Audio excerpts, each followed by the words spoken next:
The largest domestic deportation operation in American history. Tonight, many of America's farmers already feeling the pinch.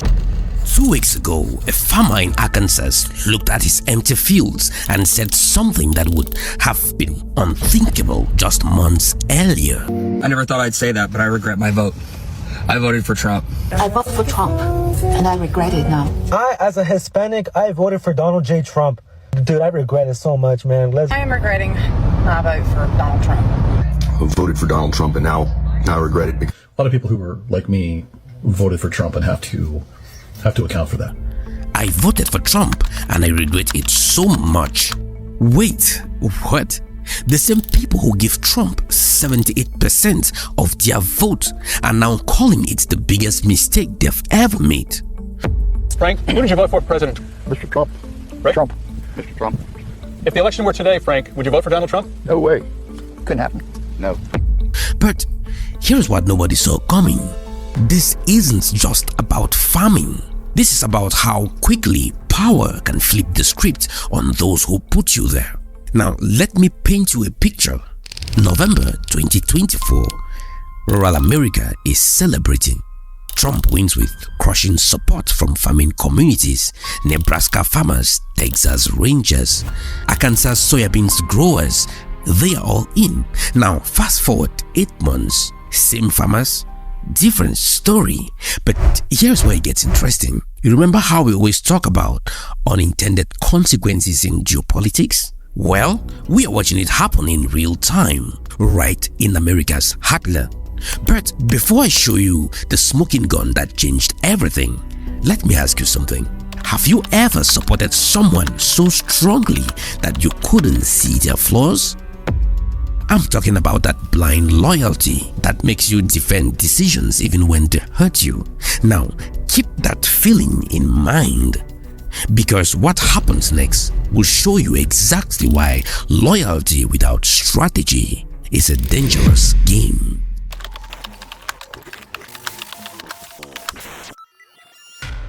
Now, here are the numbers that tell the real story. Over 1,200 construction projects in Texas stopped just like that. Florida nursing homes reporting 30 to 50% staff shortages. And Arkansas farmers, they are filing for bankruptcy in rates we haven't seen since the 1980s.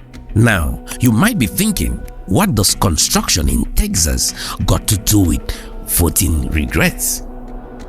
Everything. You see, Trump promised to crack down on immigration. His supporters cheered. The largest domestic deportation operation in American history. But here is what they didn't calculate. Those same immigrants were the backbone holding up entire industries. Now, I want you to picture this. You are running a farm. Your workforce is 70% undocumented workers. You vote for the candidate promising mass deportations because you believe in border security. Then ICE shows up at your farm. Your workforce vanishes overnight. Your crops rot in the fields. Your livelihood crumbles. There is an African proverb that says, when the roots of a tree begin to decay, it spreads death to the branches. These farmers just realized they voted to cut their own roots.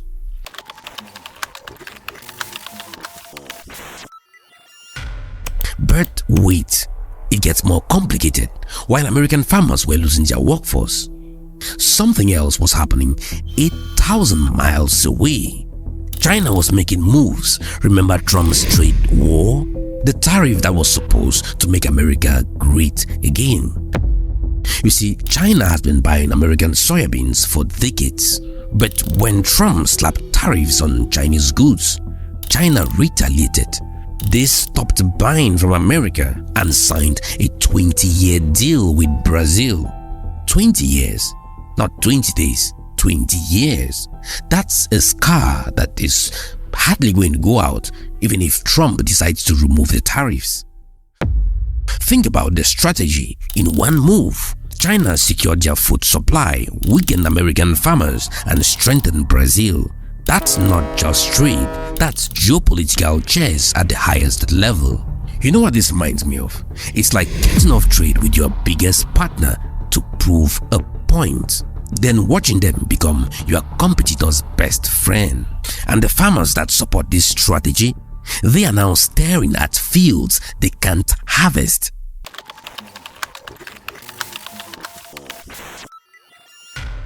Now, here's what really gets me about this whole situation. America has been down this road before. 1930, the Smoot-Hawley Tariff Act. Politicians promised it would protect American jobs and industry. Sounds familiar? Within 3 years, international trade collapsed by 40%. The Great Depression deepened. American exports crashed. In the early 90s, same playbook, new tariffs, supply chain chaos, higher prices for consumers, and guess what? Job losses in the very industries the tariffs were supposed to protect. You see the pattern? This year, the US government, after Trump's policies of course, reported that between July and August, the US government has generated fewer jobs for over a decade. So why do we keep making the same mistakes? Because fear has a very short memory, but greed has an even shorter one. But this time, there is a human cost that makes it even more heartbreaking.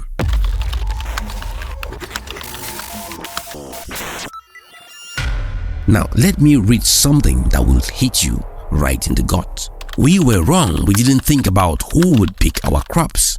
We just wanted border security. Now, that's a Nebraska farmer who's about to lose land that has been in his family for 7 generations. 7 generations. Now, here's what really gets me. These aren't bad people. They voted based on what they believed was right, but they got caught in the gap between ideology and reality. And that gap is where empires fall and fortunes disappear. Every economic historian will tell you the same thing. Protectionism feels good in the moment, but it always ends in tears. Always. But here's where the story takes another turn that no one predicted.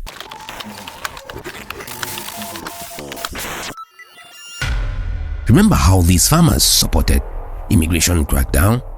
Well, guess what's happening now?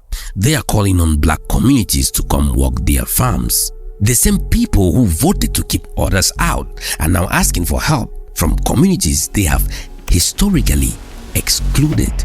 For decades, black farmers were pushed out of agriculture through discriminatory lending policies. Now, suddenly, they are being asked to save an industry that abandoned them. It's like burning bridges and then asking the people on the other side to build new ones. What would you do if someone had excluded you for years, then came asking for help when they needed it most?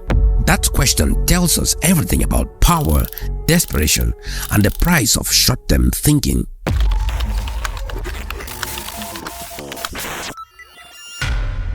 Now, zoom out with me. What we are witnessing goes far beyond American farmers. We are watching how nations rise and fall based on the decisions they make about people, trade, and power. While America was turning inwards, China was expanding outwards. While American farmers were losing markets, Brazilian farmers were gaining them. While ICE was making arrests, global supply chains were shifting eastward. Every deportation, every tariff, every closed border was a chess move that gave America's competitors an advantage. In trying to make America stronger, these policies made America more isolated. In trying to protect American workers, they destroyed American jobs. That's the kind of strategic blindness that changes the course of history. But here's what really keeps me up at night.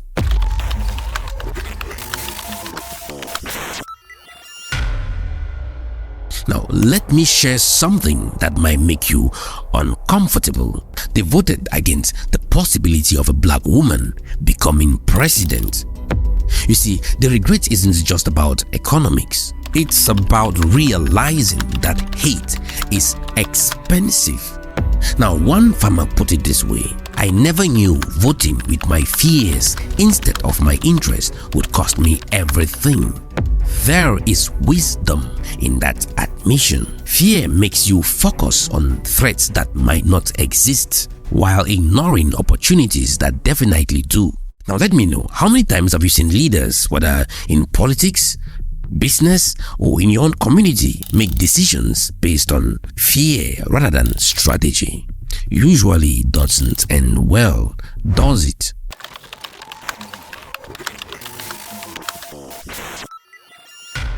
Now, from an African perspective, this story should sound familiar.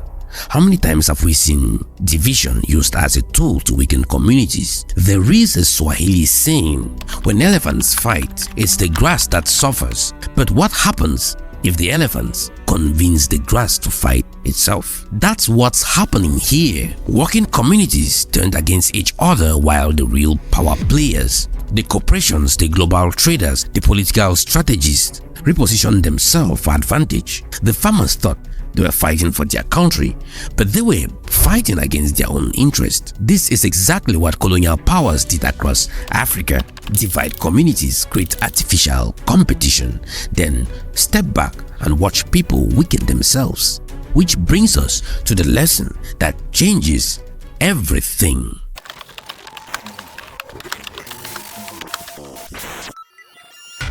Now, here's what this teaches us about power.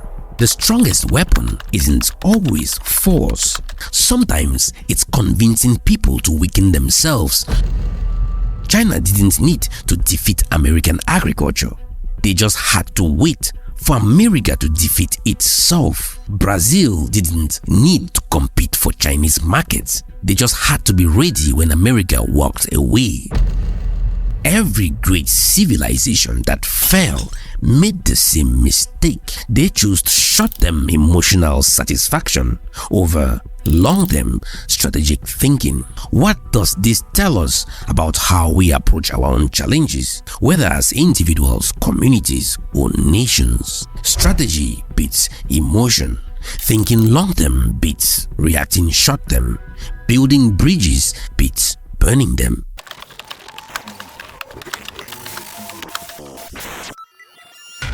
So here's what I want you to take from this. The next time someone asks you for your support, whether it's a politician, a leader, or even your friend, ask yourself: 1.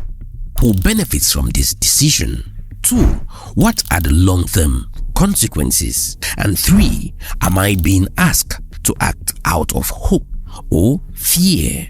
Because the farmers in Arkansas learned something the hard way. Your vote is your voice, but it's also your future.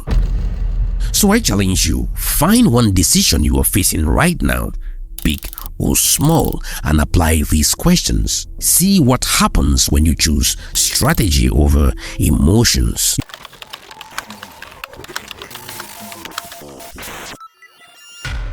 The fields of Arkansas are still empty, the farmers are still struggling, but their regret has taught us something valuable about the price of choosing sides without understanding the game. In geopolitics, as in life, the most dangerous enemy isn't the one you can see coming, it's the one you invite in yourself. History doesn't repeat, but it sure rhymes. And right now, it is singing the same song America has heard before. My name is Asongwed Luis. Keep thinking strategically. And remember, in the game of power, the best move is the one nobody sees coming. See you in my next video. Bye.